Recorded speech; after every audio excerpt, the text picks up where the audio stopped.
The sales part of it, if that makes people uncomfortable, then they shouldn't even be in CS, because that's actually what we should just be doing in CS anyway.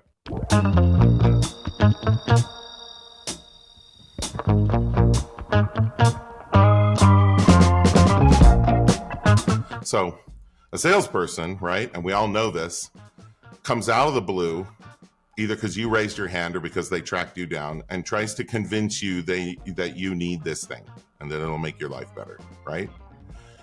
That's not the position we're in customer success. I don't need to do that.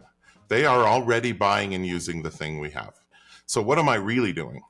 Well, I can tell you, if you produce measurable results for customers, they will buy. If you increase measurable results for customers, they will ask you what else you have for them.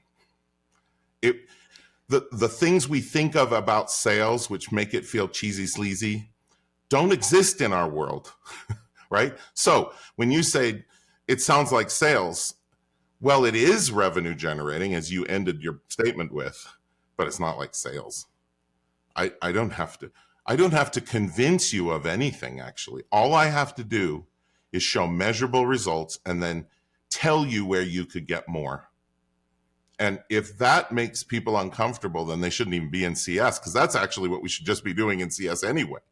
The sales part of it is a natural consequence of doing fundamentally what I just said we do, which is we exist to produce measurable results and improve them, and we help customers change how they work. If that's our fundamental operating model, the sales happen almost without any effort.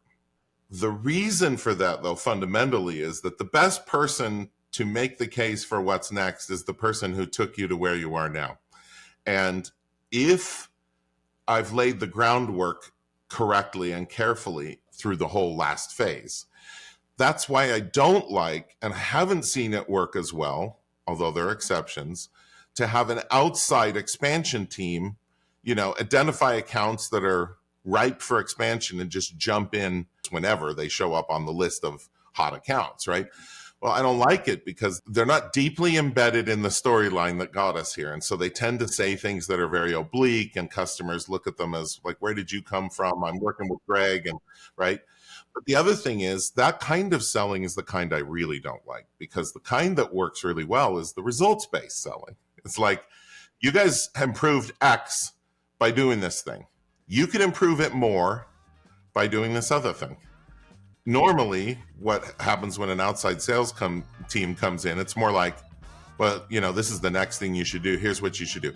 It's very disconnected. It can be, and there are ways to address this. So what I'm saying is not absolute, but it tends to be somewhat disconnected and like cold.